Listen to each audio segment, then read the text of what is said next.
Hello everyone, welcome to Eklavya study point and this side Sachin. आज मैं आप सभी को क्लास 11th पॉलिटिकल साइंस से जो आपका चैप्टर है rights in the Indian constitution, इसकी इजी एक्सप्लेनेशन करवाने वाला हूं। और 2026 सेशन के जो स्टूडेंट्स हैं, 26-27 सेशन के जो न्यू स्टूडेंट्स अभी आए हैं, उनके लिए ये वीडियो रहने वाली है। तो चलिए वीडियो को आगे बढ़ाते हैं। तो सबसे पहले तो हमारा जो चैप्टर स्टार्ट होता है, मैंने आपको जैसा कि अभी टाइटल बताया, राइट्स हम अक्सर कहते हैं ना, इस पर मेरा राइट है, ये मेरा राइट है, वो मेरा राइट है। आखिर राइट्स क्या है आपको इस चैप्टर से समझ में आ जाएगा। सबसे पहले तो आप ये समझो कि ये मैटर क्यों करते हैं, राइट्स की क्या इंपॉर्टेंस है। देखो, क्योंकि अगर आपके पास कोई राइट नहीं होगा ना, तो आपके साथ आए दिन अन्याय होगा। फॉर एग्जाम्पल, अगर आपके पास राइट टू इक्वालिटी नहीं है तो आपके साथ कोई भी एक्सप्लॉइटेशन करेगा, आपके साथ भेदभाव करेगा, डिस्क्रिमिनेशन करेगा।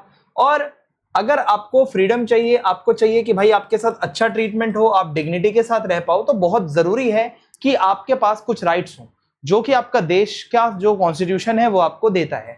फॉर एग्जाम्पल, एक यहाँ पे 1982 का एग्जाम्पल है, एशियन गेम्स वर्कर्स का।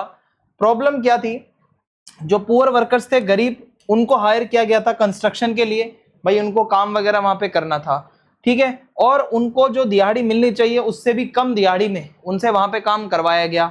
और उनको रहने के लिए भी बहुत ही बुरी जगह दी थी, जहां पे वो सही से रह भी नहीं पाते थे।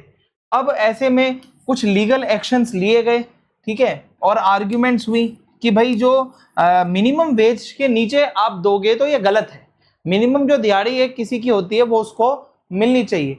ये कॉन्स्टिट्यूशनल वायलेशन है, यानी कि सीधा सीधा संविधान का उल्लंघन है। अगर आप किसी की मिनिमम दिहाड़ी से कम उसको देते हो, फोर्सफुली अगर किसी से आप काम करवाते हो, तो ये गलत है।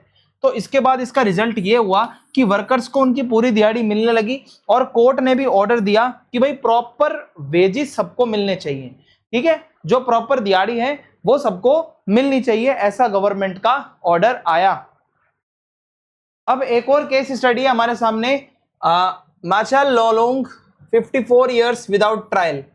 अब ये है कौन, ये असम के एक रहने वाले हैं और 23 के थे उस टाइम पे इनको अरेस्ट किया गया था, ठीक है। यहाँ पे हम बात कर रहे हैं मशाल लालूंग की। हुआ क्या था कि भाई उनको डिक्लेयर किया गया कि मेंटली अनफिट है ये ट्रायल के लिए, यानी कि ये ट्रायल के लिए कोर्ट में नहीं जा सकते हैं। तो उनको मेंटल हॉस्पिटल भेज दिया गया, जुडिशियल कस्टडी में। अब प्रॉब्लम क्या है, बाद में कहा गया कि भाई ये फिट है ट्रायल के लिए, लेकिन जो अथॉरिटीज हैं उन्होंने रिपोर्ट्स को इग्नोर कर दिया। अब 54 इयर्स तक बंदा सिर्फ कस्टडी में रहता है और उसका कोई ट्रायल भी नहीं होता। 23 इयर्स ओल्ड थे जब जेल में गए थे, 77 साल उम्र हो गई, इनका कोई ट्रायल ही नहीं हुआ और इनको कस्टडी में रखा हुआ था। 2005 में जाकर 77 की एज में इनको रिलीज किया गया। तो अब ये सोचो, इनकी पूरी जिंदगी जेल में बीत गई। इस तरीके के भी बहुत सारे केसेस हमारे सामने आते हैं। So understanding constitutional violations and impact. देखो, वायलेशन का मतलब क्या होता है कि कोई भी आपको, जो कॉन्स्टिट्यूशन ने आपको कुछ पावर दी है, कुछ राइट दिया है, कोई इसको अगर छीन रहा है आपसे, चाहे वो आपकी लाइफ है, चाहे आपकी आजादी है, चाहे आपको एक अच्छा ट्रायल मिलना चाहिए, free and fair and speedy trial, बहुत जल्द से जल्द आपको कोर्ट में आपकी सुनवाई होनी चाहिए। सो इन केसेस से हमें यही पता चलता है कि अगर राइट्स इन्फोर्स किए जाते हैं, अच्छे से सबको राइट मिलेगा, तो भाई प्रॉपर लीगल प्रोसेस चलेगा और due process followed, evidence presented, justice can be delivered. जो भी प्रोसेस है वो प्रॉपर होगा, एविडेंस है वो लाए जाएंगे और जस्टिस डिलीवर हो पाएगा। अगर राइट्स को इग्नोर किया जाता है तो जबरदस्ती भाई किसी को वैसे अरेस्ट कर लिया जाएगा, उसकी पूरी जिंदगी जेल में बीतेगी, डिटेंशन, लंबे समय तक उसको डिटेन करके रखा जाएगा कस्टडी में, और अनफेयर ट्रायल होगा। इससे क्या होगा कि इनजस्टिस होगा, इनजस्टिस क्रिएट होगा, यानी कि ये सही नहीं है हमारी सोसाइटी के लिए। आगे बढ़ते हैं, why rights must be in the constitution. तो देखो, कॉन्स्टिट्यूशन जो है हमारा, जो हमने पहले चैप्टर में पढ़ा भी है, मैंने आपको अच्छे से बताया है कि कॉन्स्टिट्यूशन का मतलब क्या होता है। सो कॉन्स्टिट्यूशन के अंदर हमारे राइट्स हैं, क्योंकि वो हमें प्रोटेक्ट करते हैं एक डेमोक्रेटिक कंट्री में, और गवर्नमेंट्स को भी उसकी रिस्पेक्ट करनी पड़ती है। भाई जो राइट्स होते हैं, गवर्नमेंट को भी वो राइट्स को फॉलो करना होता है। और फॉर एग्जांपल, अगर मैं आपको बताऊं कि हमारे कॉन्स्टिट्यूशन के अंदर सारे राइट्स लिखे हुए हैं, हमारा लॉ उसको प्रोटेक्ट करता है, और बेसिकली हमारे जो राइट्स हैं वो सरकार जो है उसको छीने ना, सरकार गलत काम ना करे, इसी के लिए जो है आपको ये कुछ राइट्स दिए जाते हैं, ठीक है। तो ये सारी बातें आती हैं कि राइट्स हमारे कॉन्स्टिट्यूशन में इसीलिए आए थे कि हमारे साथ कुछ भी बुरा ना हो। यहां तक आपको समझ में आ रहा है? आपको फ्री पीडीएफ नोट्स मिलने वाले हैं @class11 ESP टेलीग्राम ग्रुप पे, ये आप देख लेना। और कोई क्वेरी है तो Eklavya study point Instagram account आप चेक करिएगा और eklavyastudypoint.com हमारी वेबसाइट है, इसको भी आप जरूर विजिट करें। Who can threaten rights? होता क्या है, हमारे राइट्स को कौन धमका सकता है? एक तो जो प्राइवेट ऑर्गेनाइजेशंस वाले होते हैं, कभी कभी क्या होता है, सिटीजन्स में फेस एक्सप्लॉयटेशन और हार्म फ्रॉम अदर्स। कभी कभी हमारा बॉस खराब हो सकता है, कभी कभी हमारी कंपनी खराब हो सकती है, कभी कभी आपके साथ बहुत बुरा हो सकता है, तो गवर्नमेंट ही उस चीज को प्रोटेक्ट करेगी। और कभी कभी गवर्नमेंट खुद भी हमारे लिए खतरा हो सकती है भाई, हो सकता है लेजिस्लेचर में, एग्जीक्यूटिव में, या किसी ब्यूरोक्रेट के द्वारा या जुडिशरी के द्वारा भी आपके राइट्स जो हैं वो वायलेट हो सकते हैं। कभी कभी ऐसे केसेस भी देखने को मिलते हैं। सो ऐसे में कॉन्स्टिट्यूशनल प्रोटेक्शन बहुत ज्यादा जरूरी है ताकि खुद सरकार मिसयूज ना करे अपनी पावर का, गवर्नमेंट अकाउंटेबल रहे, जो भी काम गवर्नमेंट करती है वो हमारे सिटीजन्स के लिए करे और सिटीजन्स को वो बताए कि भाई ये काम इसलिए हो रहा है, अकाउंटेबिलिटी होनी चाहिए। अब यहाँ पे हमारा टॉपिक है fundamental rights in the Indian constitution. Fundamental rights क्या होते हैं? ये कुछ फंडामेंटल चीजें हैं जो हमें चाहिए ही चाहिए, इनके बिना हमारा इस देश में रहने का कोई मतलब ही नहीं बनता। अब इसको हम फंडामेंटल क्यों कहते हैं? क्योंकि ये एक्सट्रीमली इंपॉर्टेंट राइट्स हैं, याद रखिएगा, ये बहुत जरूरी हैं, ये तो हमारे पास होने ही चाहिए, ठीक है। और इसके अलावा ये स्पेसिफिकली इसको अलग से हमारे कॉन्स्टिट्यूशन में हाईलाइट करके लिखा गया है कि ये हमारे फंडामेंटल राइट्स हैं, इनको स्पेशल प्रोटेक्शन मिलती है। खुद जो सुप्रीम कोर्ट है, हाई कोर्ट है, वो खुद इस चीज को प्रोटेक्ट करने के लिए हमारे लिए आ रखी है। तो मान के चलो ये फंडामेंटल राइट्स क्यों आए थे हमारे देश में? क्योंकि हमारे फ्रीडम फाइटर्स जो थे, चाहे सुभाष चंद्र बोस जी हो, चाहे गांधी जी हो, उनको पता था कि राइट्स बहुत जरूरी हैं और ये बहुत सारे राइट्स की डिमांड ब्रिटिशर्स के टाइम पे भी होती रहती थी। तो ऐसे में मोतीलाल नेहरू कमेटी 1928 में कहती है बिल ऑफ राइट्स के बारे में कि भाई इंडिया जब हमारा आजाद होगा तो ये कुछ चीजें हैं जो हमारे देश में होनी चाहिए, जिसमें से एक था फंडामेंटल राइट्स का होना। आगे बढ़ते हैं। Difference between fundamental rights and ordinary rights. देखो होता क्या है, एक तो होते हैं आम अधिकार, नॉर्मल अधिकार, और एक होते हैं फंडामेंटल अधिकार, फंडामेंटल राइट्स। तो दोनों में डिफरेंस क्या है ये आपको पता होना बहुत जरूरी है। देखो ऑर्डिनरी लीगल राइट्स क्या होता है, नॉर्मली एक कानून बना हुआ है, उसके अकॉर्डिंगली वो प्रोटेक्टेड है, कानून की किताब में लिखा हुआ है और लेजिस्लेचर में कभी भी उसको बदला जा सकता है। जहां हमारे कानून बनते हैं पार्लियामेंट में, कभी भी छोटे मोटे राइट्स को बदला जा सकता है। लेकिन जो हमारे फंडामेंटल राइट्स होते हैं, याद रखिएगा, इसको खुद हमारा कॉन्स्टिट्यूशन प्रोटेक्ट करता है और इनको आप कॉन्स्टिट्यूशन में जब अमेंडमेंट होगा तभी बदल सकते हो, अदरवाइज फंडामेंटल राइट्स को बदलना इज इम्पॉसिबल। आपको अमेंडमेंट करना पड़ेगा, प्रॉपर पार्लियामेंट का एक सेशन होगा, वहां पे प्रॉपर वोटिंग होगी, उसके बाद जाके ये सारी चीजों पे कुछ हो पाएगा। तो ये इतना इजी प्रोसेस नहीं होता जितना ऑर्डिनरी राइट्स का होता है। Protection of fundamental rights. देखो हमारी जो गवर्नमेंट है वो भी हमसे अधिकार हमारे नहीं छीन सकती है और ये राइट्स सभी ऑर्गन्स पे अप्लाई होते हैं, चाहे लेजिस्लेचर हो, चाहे एग्जीक्यूटिव हो, चाहे ब्यूरोक्रेसी हो, कोई भी हो, चाहे कोई आईएएस ऑफिसर क्यों ना हो, उसको भी हमारे राइट्स की वैल्यू करनी पड़ेगी, चाहे कोई भी अथॉरिटी हो। अब जुडिशरी का यहाँ पे क्या रोल होता है? देखो ये हमारे फंडामेंटल राइट्स को प्रोटेक्ट करती है। जुडिशरी मतलब हाई कोर्ट हो गया, सुप्रीम कोर्ट हो गया, इसका काम क्या है? हमारे जितने भी राइट्स हैं उसको ये प्रोटेक्शन देती है और किसी भी कानून को, किसी भी एक्शन को इलीगल कहा जाता है, ये सुप्रीम कोर्ट कह सकती है, हाई कोर्ट भी कह सकती है, इफ वो किसी भी इंडिविजुअल के फंडामेंटल राइट्स को वायलेट करता हो। ठीक है, आई होप यहां तक आपको समझ में आ रहा होगा। Let's move forward. Right to equality. तो सबसे पहले हम स्टार्ट करते हैं राइट टू इक्वालिटी के साथ। जैसा कि आपको समझ आ रहा होगा, इक्वालिटी क्या होती है? बराबरी। इसका मतलब है every person must be treated equally, चाहे कोई भी हो आप उसको बराबरी का दर्जा दोगे, कोई अनफेयर तरीके से डिस्क्रिमिनेशन अलाउड नहीं है। फॉर एग्जाम्पल हमारे इंडिया में कास्ट डिस्क्रिमिनेशन बहुत ज्यादा होता था एक टाइम पे। क्या होता था? फॉर एग्जाम्पल बताता हूं, Swadesh served in proper mug, Dalit friend serve tea in separate earthen cup. अब जो एक आदमी एक बच्चा स्वदेश है उसको प्रॉपर एक मग में सर्व किया जा रहा है, उसको जो भी चाय वगैरह मिल रही है एक प्रॉपर कप में मिलती है। अगर वहीं कोई दलित कम्युनिटी का है, कोई ऐसी कम्युनिटी का है, तो उसको मिट्टी के कप में चाय मिल रही है। यानी कि यहाँ पे भेदभाव हो रहा है, यहाँ पे डिस्क्रिमिनेशन देखने को मिल रहा है बेस्ड ऑन द कास्ट, ठीक है, क्योंकि वो शेड्यूल कास्ट से है, क्योंकि वो दलित है, तो उसके साथ गलत किया जा रहा है। तो राइट टू इक्वालिटी कहता है ऐसा नहीं होना चाहिए। ये हमारा पहला एग्जाम्पल है, violation of the right to equality. दूसरा एग्जाम्पल मैं आपको बताता हूं, जेंडर डिस्क्रिमिनेशन का सिचुएशन बहुत बार आ जाता है। होता क्या है, 45 की एज के बाद देखा जाता है जो विमेन न्यूज रीडर्स होती हैं उनको हटा दिया जाता है, उनको रिटायर कर दिया जाता है, फायर कर दिया जाता है, क्योंकि अक्सर उनकी एज ज्यादा हो जाती है। जो लुक्स के साथ वो आती हैं अपने यंग एज में, वो शायद लुक्स नहीं कंटिन्यू रह पाते तो उनको निकाल दिया जाता है। लेकिन वहीं अगर कोई मैन है सेम एज का तो वो अपना करियर कंटिन्यू रख पाता है, 45-50 साल तक भी वो रह पाता है। सो ये भी एक तरीके का डिस्क्रिमिनेशन है बेस्ड ऑन द जेंडर। सो ये दोनों एग्जांपल से आपको समझ में आ रहा होगा ये राइट टू इक्वालिटी का वॉयलेशन है। दोनों सेम एज के हैं लेकिन इनको इनकी लुक्स की वजह से, इनके बुढ़ापे की वजह से इनको निकाल दिया जा रहा है। वहीं लड़का भी अगर बूढ़ा हो रहा है तो उसको नहीं निकाला जा रहा है। Right to equality features and discrimination, तो ये यही कहता है जो अनफेयर तरीके से अगर आप किसी को भी ट्रीट करते हो तो वो मत करो, वो अनफेयर ट्रीटमेंट आपको छोड़ देना है। जो भी पब्लिक प्लेसेस होते हैं, चाहे कोई दुकान है, चाहे कोई कुआं है, चाहे कोई होटल रूम है, ठीक है, या चाहे कोई नहाने का घाट है, कोई एंटरटेनमेंट की जगह है, कोई प्लेस ऑफ वर्शिप है, मंदिर मस्जिद गुरुद्वारा कुछ भी है, वो सभी के लिए इक्वल होना चाहिए। वहां पे भेदभाव नहीं होना चाहिए कि ये पर्टिकुलर कम्युनिटी का नहीं आ पाएगा, ये कम्युनिटी के लोग इसको टच नहीं कर पाएंगे। ये गलत है, ये चीजें राइट टू इक्वालिटी के अगेंस्ट जाती है।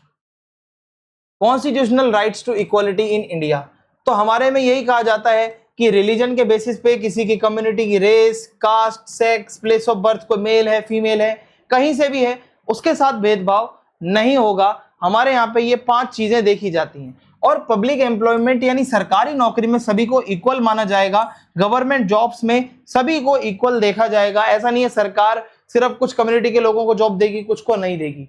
और अनटचेबिलिटी तो पूरी तरीके से बैन है हमारे यहाँ पर, किसी के साथ भी आप छुआछूत नहीं कर सकते। आप ये नहीं कह सकते कि भाई ये छोटी कम्युनिटी का है मैं तो इसको हाथ नहीं लगाऊंगा। और अनटचेबिलिटी पूरी तरीके से यहाँ पे इलीगल है इंडिया के अंदर। और ये सारी चीजें हैं हमारे यहाँ पे राइट टू इक्वालिटी की। जब बात हम इंडिया के कंटेक्स्ट में करते हैं तो ये सब बातें निकल कर आती हैं। No titles by state, state can not give titles creating inequality. पहले क्या होता था, राजा महाराजाओं का टाइटल होता था अपना, महाराजा धीराज ये वो। अब ऐसा नहीं होता, ऐसा कुछ भी नहीं होता। जो टाइटल्स हैं वो सिर्फ मिलिट्री में दिए जा सकते हैं या एकेडमिक फील्ड्स में दिए जा सकते हैं। जैसे किसी को डॉक्टर का टाइटल मिल गया, ठीक है, किसी को कर्नल जनरल का टाइटल मिल गया, इन 2 जगहों पर तो हो सकता है। लेकिन यहाँ पे बाकियों को इक्वल स्टेटस माना जाता है, इक्वल स्टेटस की बात की जाती है, सभी को बराबरी का दर्जा दिया जाता है। इसी से हमारी डेमोक्रेसी मीनिंगफुल रहती है। अब हमारा अगला राइट है राइट टू फ्रीडम। अब देखो, फ्रीडम यानी लिबर्टी, आप आजाद हो, अपने कुछ भी भाई थॉट्स रखो, उनको एक्सप्रेस करो, अपना एक्शन यानी कि कुछ आप काम करो। सो फ्रीडम बहुत जरूरी है। जब आप एक डेमोक्रेटिक देश में रहते हो, आपको मिलजुल कर काम करना है इक्वालिटी के साथ, आपको आजादी का मिलना बहुत ज्यादा जरूरी हो जाता है। लेकिन याद रखना, हमारे यहाँ फ्रीडम अनलिमिटेड नहीं है। ये नहीं है कि आपको आजादी दे दी तो आप कुछ भी करोगे, गलत काम भी करोगे, ऐसा नहीं है, ठीक है। Doing anything you want is not freedom, ठीक है। आगे बढ़ते हैं। Why limits are needed. देखो भाई, फ्रीडम आप अनलिमिटेड नहीं दे सकते हो, कुछ लिमिटेशंस बहुत जरूरी है, क्योंकि लिमिट्स नहीं होगी तो एक की फ्रीडम दूसरे को नुकसान दे सकती है। हो सकता है कोई किसी को पत्थर मार के कह दे भाई मेरी फ्रीडम है, मैं तो किसी को भी मार सकता हूँ। सो फ्रीडम देखो सभी के लिए है, तो ये बहुत जरूरी है, कुछ रिस्ट्रिक्शंस का होना चाहिए। लॉ एंड ऑर्डर, कभी कभी क्या होता है, अगर आप किसी को रोकोगे नहीं, अगर लिमिटेशंस नहीं होगी तो उस जगह का लॉ एंड ऑर्डर भी खराब हो सकता है। सो दूसरों को कोई नुकसान ना हो, फ्रीडम ऐसी है हमारे देश में, ठीक है। कुछ रिस्ट्रिक्शंस भी हैं। Right to life and personal liberty, ये सबसे इंपॉर्टेंट है। देखो भाई, होता क्या है कि right to life and liberty of every citizen, कि भाई आप सबसे पहले तो किसी को भी अरेस्ट बेमतलब के नहीं कर सकते। ध्यान से सुनना, जब आपको अरेस्ट किया जाएगा तो आपको उसका रीजन पता होना चाहिए।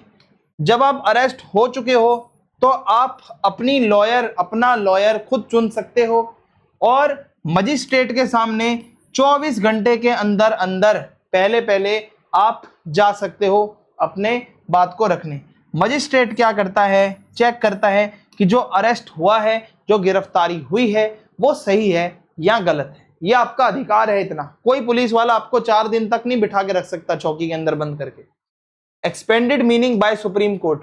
सुप्रीम कोर्ट ऑफ इंडिया क्या कहता है राइट टू लाइफ के बारे में कि भाई आप पूरी डिग्निटी के साथ रहो, आपको इज्जत मिलनी चाहिए सोसाइटी में और कोई एक्सप्लॉयटेशन आपके साथ ना हो, जबरदस्ती आपसे काम ना करवाया जाए और आपको प्रॉपर एक घर मिले और आप अपना काम कर पाओ, अपना जो भी एम्प्लॉयमेंट है वो कर पाओ। ठीक है, होता क्या है, बेसिक चीजें आपको मिलनी चाहिए, तभी एक डिग्निफाइड लाइफ आपको मिल पाती है। तो सुप्रीम कोर्ट का ये कहना है। प्रिवेंटिव डिटेंशन, इसका मतलब समझते हैं क्या होता है। डिटेंशन का मतलब तो आपको पता होगा, किसी को उठा के ले जाते हैं पुलिस वाले।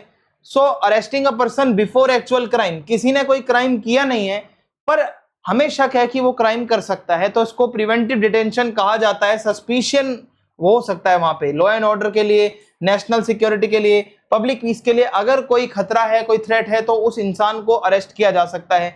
ये नॉर्मल अरेस्ट से थोड़ा अलग है। नॉर्मल अरेस्ट में क्या होता है, जब आपने कोई क्राइम कमिट किया है उसके बाद आपको अरेस्ट किया जाता है, पर प्रिवेंटिव डिटेंशन में आपको कोई ऑफेंस करने से पहले ही कोई अगर किसी को सस्पिशन है आप कर सकते हो। So you will be arrested before the actual crime.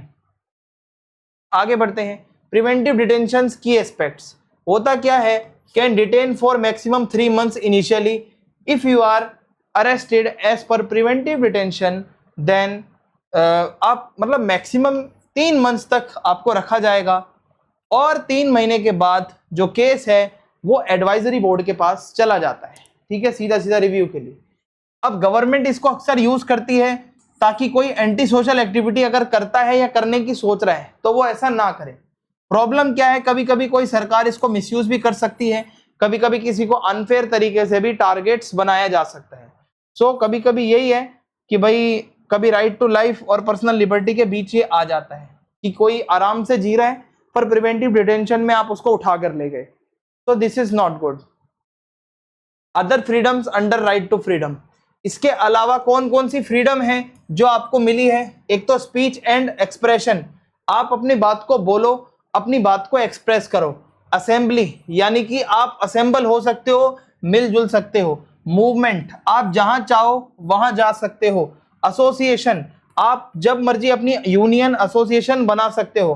Profession या ऑक्यूपेशन, आप कोई भी प्रोफेशन जो है वो कर सकते हो। कोई फोर्स नहीं है कि आपको गलत काम ही करना है, ये काम ही करना है, वो आपकी मर्जी है। ये सारी चीजें क्या हैं, यहाँ पर कुछ रिस्ट्रिक्शंस हैं इन सभी फ्रीडम्स के साथ। अगर आपको बोलने की आजादी है तो उसके साथ साथ सेंसरशिप भी है कि आप कुछ भी नहीं बोल सकते, गाली गलौच वगैरह। आपको सोच समझकर अपने शब्दों को यूज करना है। जैसे restrictions on speech allowed for public order, peace, morality and security. कभी कभी कोई स्पीच देता है तो भड़काऊ भाषण भी हो सकता है, तो वहां पे रिस्ट्रिक्शंस बहुत जरूरी है। और अथॉरिटीज कभी कभी रिस्ट्रिक्शंस को गलत तरीके से भी यूज करते हैं। जैसे कोई जेन्युइनली कोई प्रोटेस्ट चल रही है, किसी की वाकई में प्रॉब्लम है, तो वो भी रुक सकती है। रेस्ट्रिक्शंस ऑन असेंबली, क्या होता है, असेंबल अगर आप हो रहे हो तो पीसफुल तरीके से होना चाहिए, कोई हथियार आपके पास ना हो। और गवर्नमेंट लेकिन फिर भी गैदरिंग्स को रोक सकती है और कह सकती है कि भाई 5 से ज्यादा लोग हैं तो वो गलत है, गैर कानूनी है। So how misuse can be prevented, citizens must stay aware of the rights. आपको पता होना चाहिए कि भाई आपके राइट्स क्या क्या हैं। अगर आप अवेयर हो तो आपके साथ कोई गलत नहीं करेगा। ठीक है। राइट्स ऑफ एक्यूज्ड, अगर मान लो कि कोई एक्यूज है, ensure fair trial for accused persons. अगर आप एक्यूज्ड हो तो आपका ट्रायल फेयर होना चाहिए। ठीक है, अगर आपको दोषी पाया गया है, बोला गया है कि भाई आप एक्यूज्ड हो, तो आपको क्या कर सकते हो, a person is not guilty until proven guilty by court. किसी को आप चोर नहीं कह सकते जब तक जज ने चोर ना कहा हो। अपने मन से चोर नहीं कह सकते आप किसी को। कॉन्स्टिट्यूशनल प्रोटेक्शंस, होता क्या है, no double punishment, cannot be punish twice for the same offence. एक ही आपने अगर गुनाह किया है तो उसके लिए आप 2 बारी पनिश नहीं हो सकते। और मतलब बार बार ही आप वो अरेस्ट नहीं होगे, बार बार आपको सजा नहीं दी जाएगी। फंडामेंटल लीगल राइट्स होता क्या है, law can not punish for actions that were legal when done. कभी कभी क्या होता है, कोई काम आपने किया उस टाइम पे वो लीगल था, लेकिन कुछ साल बाद वो इलीगल माना जा रहा है, तो आपको उस काम के लिए जब आपने बहुत पहले किया था, जब वो काम लीगल था, उसके लिए आपको दोषी नहीं ठहराया जा सकता। नो सेल्फ इंक्रिमिनेशन, यानी no person can be force to testify against themselves, ठीक है, ये चीज आप कर सकते हो। और ये सारे राइट्स बहुत ज्यादा मैटर करते हैं, इसी से आपको न्याय मिलता है, आपके साथ अनफेयर ट्रीटमेंट नहीं होगा, और प्रोटेक्ट डिग्निटी, आपकी डिग्निटी प्रोटेक्टेड रहती है। राइट अगेंस्ट एक्सप्लॉइटेशन, ये क्या है इसको समझते हैं। अगर आपके साथ बहुत बुरा होता है, कुछ बहुत गलत होता है, आपको बहुत तंग किया जाता है, होता क्या है, फोर्स्ड लेबर, किसी से जबरदस्ती काम करवाना, एक्सप्लॉइटेशन, तो ये बहुत गलत है, इसी के लिए ये राइट लाया गया था। ये क्या करता है, एक वर्ड है बेगार, आप किसी को बिना पेमेंट दिए काम करवा रहे हो, ये बहुत गलत है। इसके अलावा ह्यूमन ट्रैफिकिंग और स्लेवरी, इंसानों को खरीदना और बेचना, ये भी भाई बहुत ज्यादा गलत चीज है।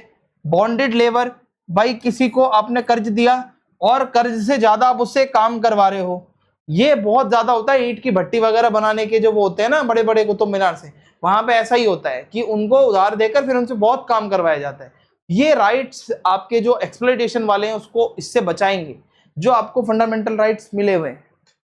चाइल्ड लेबर प्रोटेक्शन है, भाई 14 साल से जो कम बच्चे हैं, चिल्ड्रन बिलो 14 ईयर्स, ये काम नहीं कर सकते किसी फैक्ट्री में, किसी माइंस में या खतरनाक जॉब्स में। याद रखना, कोई भी फैक्ट्री या कोई हैवी वर्क है जहां पर बच्चे काम कर रहे हैं वो इलीगल है। और why more effective now, child labour illegal, child labour illegal है, स्ट्रिक्ट कानून बने हुए हैं। भाई राइट टू एजुकेशन का भी एक राइट है हमारे पास, फ्री एंड कंपलसरी एजुकेशन सरकार आपको देती है, आप जाओ सरकारी स्कूल्स में, फ्री एजुकेशन आपको मिल रही है, ठीक है। आगे बढ़ते हैं, right to freedom of religion, तो थोड़ा सा इसको समझ लेते हैं कि फ्रीडम ऑफ रिलीजन क्या कहता है। तो देखिए, आपका मन करे आप उस रिलीजन को फॉलो करो, कोई आपको रोकने नहीं आएगा, आपको पूरा राइट है, जो धर्म आपको अच्छा लगता है वो धर्म को आप मानो, और फोर्स किसी को नहीं कर सकते कि भाई ये पर्टिकुलर रिलीजन फॉलो करो, फोर्स करना मना है। Practice, preach and spread peacefully, आप अपना रिलीजन प्रैक्टिस करो, अपने जो प्रवचन देने हैं वो दो, और इसके अलावा पीसफुल तरीके से आप अपने रिलीजन को दूसरों तक पहुंचा सकते हो, बता सकते हो क्या खूबियां हैं क्या कमियां हैं। और ये नहीं है कि फोर्सफुल तरीके से आप किसी को कन्वर्ट करवा दो, तो ऐसा तो अलाउड नहीं है। Why is religious freedom important, देखो होता क्या है, कभी कभी पहले के जमाने में रूलर्स क्या करते थे, लोगों को फोर्स करते थे कि अपना धर्म बदल लो। अब ऐसे में क्या है कि भाई different beliefs were punished, different beliefs were put persecution. पहले एक राजा को अगर अपना धर्म पसंद है तो वो बाकी धर्म के लोगों को जेल में डलवा देता था अगर उसकी बात वो नहीं मानते थे। और डेमोक्रेसी प्रोटेक्ट्स पीपल, अगर डेमोक्रेसी में आप रहते हो तो आपको ये राइट मिलता है कि जो रिलीजियस फ्रीडम है आपकी, उसको आप अच्छे से एंजॉय करो, आपको पूरी आज़ादी है, आपको जो धर्म मानना है आप उस धर्म को मानो, उसमें विश्वास करो। Freedom of faith and worship, अब इसका मतलब क्या होता है इसको ध्यान से समझना। Everyone in India can choose any religion और फॉलो नो रिलीजन, चाहो तो आप हिंदू बनो, मुस्लिम बनो, ईसाई बनो, जैन बनो, बौद्ध बनो, चाहे तो कुछ भी मत बनो, आप नास्तिक भी रह सकते हो, ये दोनों आपके ऑप्शन हैं। या तो आप एथिस्ट बन जाओ या फिर किसी धर्म को मान लो, ये आपका पूरा राइट है, ठीक है। So people can practise worship and share their religion freely, कोई दिक्कत नहीं है, लेकिन freedom has some limits. The government can limit religious practices if needed to protect, कभी कभी क्या होता है कुछ रिलीजियस प्रैक्टिसेस में कुछ गलत चीजें आ जाती हैं जिसको फिर सरकार रोकती है अगर उसको लगेगा। तो बहुत जरूरी है पब्लिक ऑर्डर बना रहे, लड़ाई झगड़ा ना हो, मॉरलिटी हो भाई समाज के अंदर, लोग अच्छे से रहें मिलजुल कर, सही गलत अच्छा बुरा क्या है उनको पता हो। सो फ्रीडम और फेथ एंड वर्शिप यही कहता है कि जो रिलीजन आपको मन करे आप फॉलो करो, नहीं मन करे तो मत करो, आपको कोई फोर्स इंडिया में तो करने वाला नहीं है। अबाउट रिलीजन कन्वर्जन, अब इसको समझते हैं। आप अपने रिलीजन के बारे में लोगों को शेयर कर सकते हो, आप अपने रिलीजन के बारे में लोगों को बता सकते हो, आप बिल्कुल फ्री हो, कोई दिक्कत नहीं है। Persuasion is allowed, it is acceptable to try and convince others through reasoning. आप दूसरों को कारण बताओ, मेरा धर्म इस वजह से अच्छा है, मेरा धर्म इस वजह से अच्छा है, दूसरे धर्म में मत जाओ। तो आप डायलॉग करो, बातचीत करो, डिस्कशन करो, आप सामने वाले को मनाओ, अपने धर्म में उसको ला सकते हो, यहाँ तक भी कोई दिक्कत नहीं है। पर फोर्सफुल तरीके से नहीं कर सकते कि आप किसी को धमकी दे दो, किसी को पैसे दे दो कि ये पैसे इतने दूंगा इस धर्म में आ जाओ, ठीक है। तो फोर्स करना, किसी को कन्वर्ट करना फोर्स करके इलीगल है हमारे इंडिया में। ये रिलीजियस कन्वर्जन बहुत गलत चीज है, जो इंडिया में अगर होती है तो ये बहुत गलत है। इक्वालिटी ऑफ ऑल रिलीजन, यानी हमारी सरकार का काम है सभी रिलीजन्स को इक्वली रखना है। हमारे यहाँ पे चाहे कोई हिंदू है, चाहे मुस्लिम है, चाहे सिख है, चाहे ईसाई है, उसको बराबर का राइट मिलना है। इन इंडिया, हमारे इंडिया में कोई ऑफिशियल स्टेट रिलीजन नहीं है। जैसे पाकिस्तान इस्लामिक कंट्री है, हमारे यहाँ ऐसा नहीं है, हम सेक्युलर हैं। Anyone can become prime minister, कोई भी पीएम, प्रेसिडेंट, जज बन सकता है, उसका रिलीजन कुछ भी हो। मनमोहन सिंह जी पीएम रह चुके हैं, मोदी जी पीएम हैं अभी वर्तमान में, ठीक है। और डॉक्टर अब्दुल कलाम, ये भी आप देख सकते हो अलग रिलीजन से आ रहे हैं। तो ये सारी चीजें क्या दिखाती हैं, हमारा इंडिया एक सेक्युलर इंडिया है। हमारा देश, यहाँ किसी धर्म को देखकर नहीं पद मिलता। इक्वल अपॉर्चुनिटीज, गवर्नमेंट भेदभाव नहीं कर सकती जॉब्स के मामले में भी बेस्ड ऑन रिलीजन, कि ये हिंदू है तो इसको जॉब नहीं मिलेगी, उसको मिलेगी, ऐसा नहीं होगा। सो नो डिस्क्रिमिनेशन, कोई भेदभाव नहीं होगा। और स्टेट इंस्टीट्यूशंस, कोई सरकारी अगर कुछ भी स्कूल वगैरह है तो रिलीजन के बारे में उसमें ज्यादा नहीं पढ़ाया जाएगा, अननेसेसरी चीजें नहीं बताई जाएंगी, जो कि ऐसा इंडिकेट करता होगा किसी पर्टिकुलर एक रिलीजन को टारगेट किया जा रहा है या प्रमोट किया जा रहा है। ये बिल्कुल सरासर गलत है, ये करना अलाउड नहीं है। India's diversity, cultures, languages and religions, cultural and educational rights, why they matter. अब हमारा कल्चर भी तो बचाना है। इंडिया में बहुत सारी माइनॉरिटी में भी लोग रहते हैं, ठीक है। Minority groups should not be force to follow the majority culture.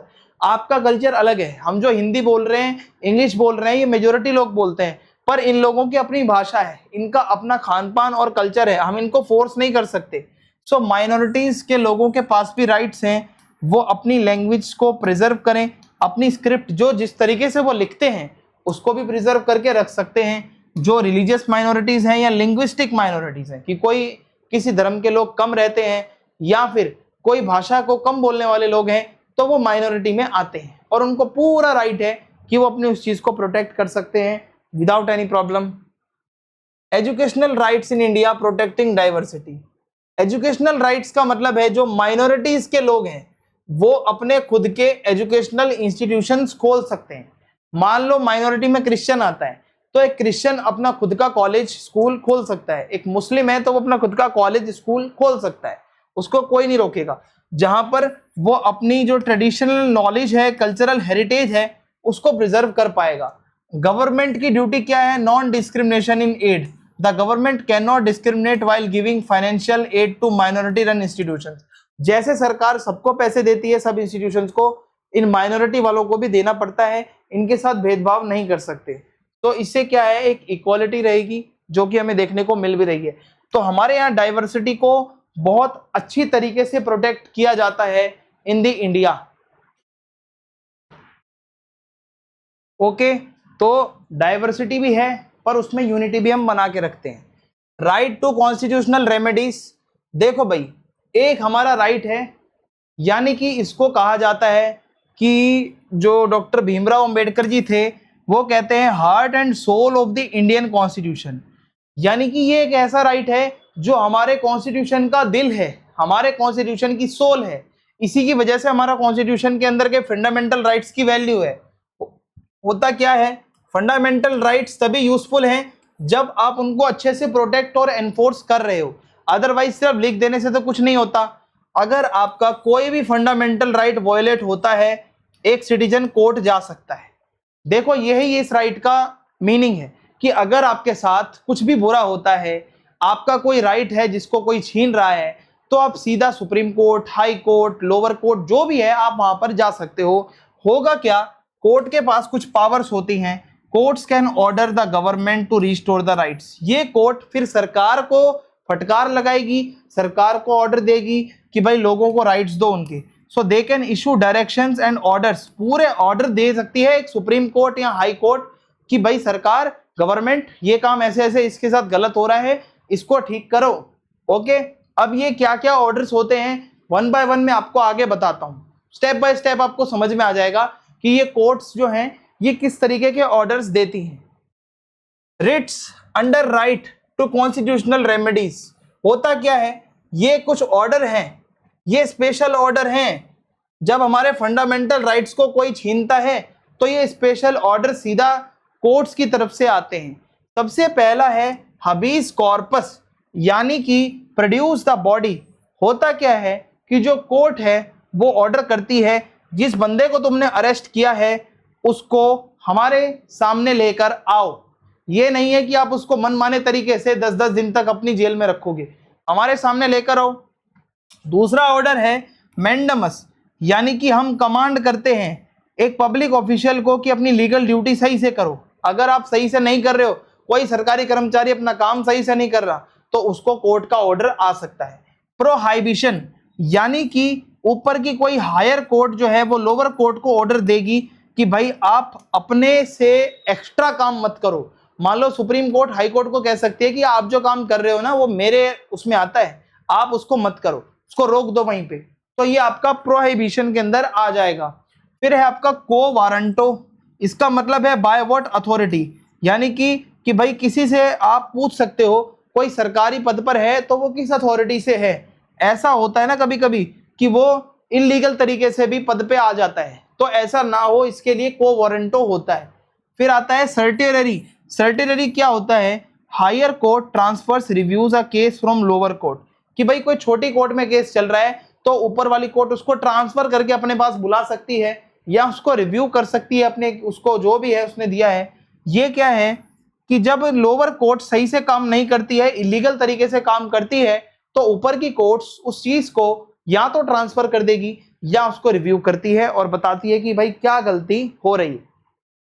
आगे चलते हैं, अदर बॉडीज प्रोटेक्टिंग राइट्स। तो हमारे बहुत सारी और भी बॉडीज हैं जो राइट्स को बचाने के लिए काम कर रही है। ऐसा नहीं है बस हमारा कॉन्स्टिट्यूशन और हमारी कोर्ट है जो बस काम करती है, नो, इसके अलावा भी बहुत कुछ है। जैसे नेशनल ह्यूमन राइट्स कमीशन है जिसको NHRC भी कहा जाता है।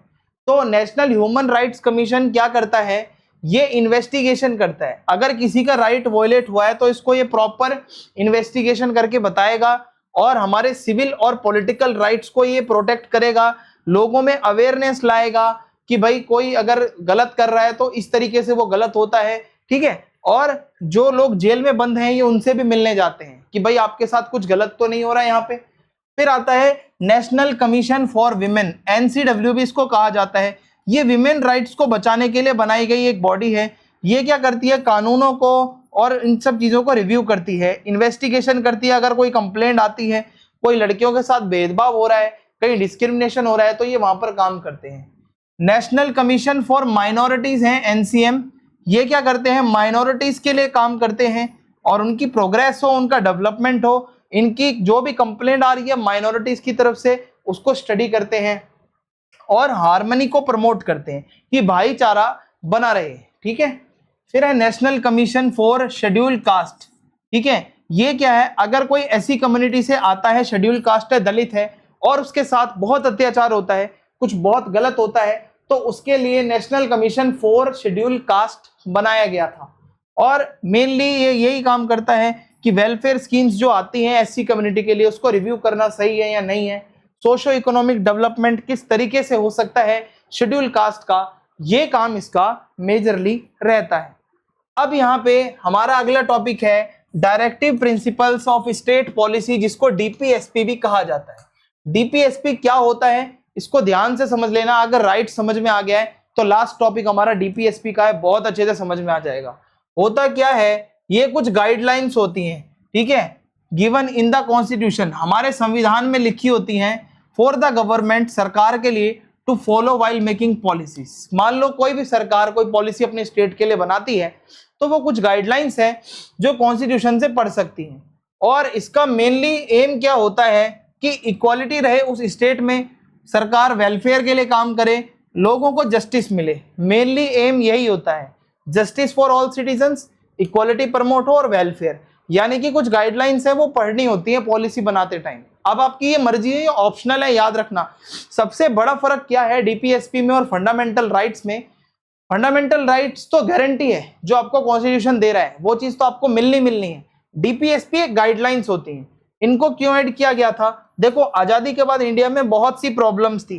सो कॉन्स्टिट्यूशन बनाने वाले जो लोग थे वो चाहते थे कि भविष्य में जो फ्यूचर में गवर्नमेंट्स आएंगी वो अच्छा काम करें, but they did not want to force. पर वो ये नहीं चाहते थे कि ये कोई फिक्स पॉलिसी हो, है ना, कोई भी पॉलिसी की गाइडलाइन वो कोई फिक्स नहीं चाहते थे। तो हर सरकार जो है वो अपनी खुद की पॉलिसी बनाएगी, पर इसको वो गाइडलाइंस को पढ़ सकती है।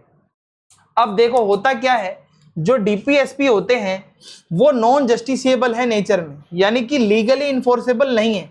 अगर कोई सरकार मान लो फ्री एजुकेशन अपने वहां पे नहीं दे रही है, कोई मान लो दे रही है, तो आप ये नहीं कह सकते कि वो दे रही है आप भी दो, क्योंकि डीपीएसपी कंप्लीटली ऑप्शनल है, ये नॉन जस्टिसेबल है। आप इसके लिए कोर्ट में नहीं जा सकते, आप गवर्नमेंट को ये नहीं कह सकते सू कर रहा हूं मैं आपको, आप मेरे को राइट नहीं मिल रहा है, ये वाला मेरा फंडामेंटल राइट नहीं मिल रहा, सॉरी ये मेरा डीपीएसपी नहीं मिल रहा है, ये आप कोर्ट में जाकर नहीं कह सकते इस चीज को। लेकिन ये फिर भी जरूरी है, क्योंकि इसमें कुछ मॉरल और पॉलिटिकल रिस्पॉन्सिबिलिटी होती है सरकार की। सरकार कुछ अच्छा काम करे, free health care, free health की जो दवाइयां हैं, आपकी मेडिसिन है वो आपको मिले, सरकार को करना चाहिए। मॉरली अच्छी बातें सरकार करेगी, अगर सरकार नौकरी लगवाएगी, सरकार अच्छी दवाइयां फ्री में देगी, अच्छा इलाज देगी, खाना देगी, तो ये उसके ऊपर है देना। ये डीपीएसपी का एक पार्ट है। Okay, what do directive principles contain? क्या क्या होता है? Goals and objectives for society. सबसे पहले तो कोई भी सोसाइटी है वहां पे जस्टिस होना बहुत जरूरी है, अन्याय किसी के साथ ना हो, इक्वालिटी बहुत जरूरी है, सभी बराबर हो, और वेलफेयर, सभी के साथ जो है भलाई करो, अच्छा काम करो। एडिशनल राइट्स फॉर सिटीजन्स, ठीक है, यानी कि कुछ ऐसे राइट्स जो फंडामेंटल से हटकर हैं वो इसमें एड ऑन हो जाते हैं। पॉलिसीज फॉर गवर्नमेंट, यानी कि कुछ गाइडलाइंस होती हैं कि कैसी पॉलिसीज बननी चाहिए जिसकी वजह से लोगों को फायदा होगा, जिसकी वजह से सरकार को फायदा होगा। सो ये इसमें आता है। गवर्नमेंट क्या क्या करती है डीपीएसपी को इंप्लीमेंट करने के लिए? जैसे हमारे देश में जमींदारी सिस्टम पूरा एबॉलिश हो गया है। अब फ्यूडल सिस्टम नहीं है कि जमींदार लोग किसानों को तंग करेंगे और उनसे लगान वसूलेंगे, ये सिस्टम खत्म हो गया है। ये इसका पहला एग्जाम्पल है। इसके अलावा बैंक्स को सरकारी कर दो, ठीक है, प्राइवेट बैंकों को सरकारी करना, ये इसका एग्जाम्पल है। फैक्ट्री लॉस, जो फैक्ट्री में काम करने वाले मजदूर हैं उनके वेलफेयर के लिए कुछ कानून बना दो भाई, कि इतने मिनिमम आपको घंटे काम करना है। फिक्स्ड मिनिमम वेजेस, दिहाड़ी फिक्स कर दो हर स्टेट में कि भाई एक मजदूर की 600-700 ऐसे दिहाड़ी है जो फिक्स रहेगी, ठीक है। ये मैं आपको एग्जांपल्स दे रहा हूँ। Promoted cottage and small industries, अगर मान लो सरकार छोटी इंडस्ट्रीज को, छोटी इकोनॉमी को प्रमोट करती है तो ये भी बहुत अच्छी बात है। प्रोवाइडेड राइट टू एजुकेशन, यानी फ्री एंड कंपलसरी आप शिक्षा दे दो बच्चों को, ये भी इसी में आ जाएगा, ठीक है। इसके अलावा एम्प्लॉयमेंट की गारंटी कि भाई जो लोग उस स्टेट में रहते हैं मनरेगा योजना के तहत आपको काम मिलता रहेगा, आपको काम मिलेगा, ठीक है। और पंचायती राज इंस्टीट्यूशन बनाना, जब आपको लग रहा है कि गांव के लेवल पर सरकार पूरा नहीं पहुंच पा रही है तो गांव के ही कुछ लोगों में से चुनकर पंचायत का वो करो भाई गठन, पंचायत के लोग अपने गांव को संभाल लेंगे, ठीक है। तो ऐसा ये करना, ये भी इसमें आ जाएगा। मिड डे मील स्कीम आ जाएगी भाई, जो बच्चे स्कूल जा रहे हैं उनको दोपहर का खाना, अच्छा खाना, न्यूट्रिशियस खाना फ्री में दो भाई, ये भी सरकार का काम होता है। और SC/ST कम्युनिटी के लिए रिजर्वेशन देना, ये भी इसी में आ जाएगा। तो डीपीएसपी में ये सारी चीजों के अलावा और भी बहुत कुछ आता है। ये तो मैंने आपको थोड़ी बहुत चीजें बताई हैं कि ये सब सरकार करेगी नहीं करेगी, ये उसके ऊपर है। आप इसके लिए कोर्ट में नहीं जा सकते, इतना याद रखना। Relationship between fundamental rights and directive principles, देखो होता क्या है, ये कॉम्प्लीमेंट्री हैं, ये दोनों एक दूसरे से जुड़े हुए हैं, इनको अलग तो आप नहीं रख सकते। जो डायरेक्टिव प्रिंसिपल्स हैं वो क्या है, हमारे वेलफेयर के लिए है, ये सरकार के लिए गाइडलाइंस है कि भाई जनता का कुछ अच्छा करो, सोशल, इकोनॉमिक, पॉलिटिकल जस्टिस सबको मिले, किसी के भी साथ अन्याय ना हो, और लिविंग स्टैंडर्ड अच्छा हो, आपका जो रहन सहन है वो अच्छा हो, और वो सरकार ही अच्छा कर सकती है। रिसोर्सेज अच्छे से डिस्ट्रीब्यूट करो, इंटरनेशनल पीस बनी रहे, कोई किसी से लड़ाई झगड़ा मत करो। पॉलिसीज बनाओगे, जैसे यूनिफॉर्म सिविल कोड है कि एक देश के अंदर सभी के लिए एक कानून होना चाहिए, कोई रिलीजियस लॉज नहीं चलेंगे, हिंदुओं का कानून अलग है, मुस्लिम्स का अलग है, ऐसा नहीं होना चाहिए। एल्कोहलिक लिक्वर जो दारू बेची जा रही है भाई उसको रोक दो, ये भी इसी में आ जाएगा। कॉटेज इंडस्ट्रीज, छोटी मोटी इंडस्ट्रीज को प्रमोट करो, ये भी इसी में आ जाएगा। Prevention of slaughter of useful cattle, यानी कि जो हमारी गाय है, भैंसे हैं, इनको भी अगर कोई बूचड़ खाने वगैरह में काट रहा है तो ये इसको बंद करवाओ। और विलेज पंचायत को प्रमोट करो ज्यादा से ज्यादा जितना हो सकता है, तो ये इसके अंदर आ जाता है। अब होता क्या है कि जब आप इसको जोड़ दोगे कि आपको एक अच्छी लाइफ मिले, है ना, आपको इक्वल पे मिलना चाहिए, कोई एक्सप्लॉइटेशन आपके साथ नहीं होना चाहिए किसी तरीके का, कोई आपको तंग ना करे, आपको भी वर्क करने का पूरा राइट हो, है ना, और इसके अलावा 6 साल तक जो है आपको एजुकेशन फ्री मिलेगी। So if this can not be implemented by any court, what is the point. अब ये सारी चीजें, दिक्कत यही है कि कोर्ट इसको इम्प्लीमेंट नहीं करती है। ये सारी की सारी चीजें ऑप्शनल है, सरकार के ऊपर है, चाहे तो वो इम्प्लीमेंट करे, चाहे तो वो इम्प्लीमेंट ना करें, ठीक है। तो ये सारी की सारी चीजें आप किस में आ जाएंगी, जो डीपीएसपी में और फंडामेंटल राइट्स में जो डिफरेंस है वो मैंने आपको बहुत अच्छे से समझा दिया है। तो ये सारी चीजें थी भाई, आपको इसमें फंडामेंटल राइट्स पता चल गए होंगे हमारे कौन कौन से हैं, ठीक है। इसके अलावा डीपीएसपी क्या क्या है, जब आपका पेपर आएगा ना आपसे यही पूछा जाएगा कि फंडामेंटल राइट्स कौन से हैं, पर्टिकुलरली आपसे पूछा जा सकता है किसी के बारे में। मैंने आपको बहुत डेप्थ में एक एक राइट पढ़ा दिया है। इसके अलावा डीपीएसपी के बारे में आपसे पूछा जा सकता है कि दोनों में डिफरेंस क्या है, या डीपीएसपी किसे कहते हैं, तो आई होप आप इसको भी बहुत अच्छे से आप बता पाओगे, ठीक है। तो दोनों का डिफरेंस भी आपको बता दिया है। So thanks for watching the lecture. आज की ये वीडियो यहीं पर खत्म होती है, मिलते हैं अगली वीडियो में, तब तक के लिए थैंक यू, धन्यवाद।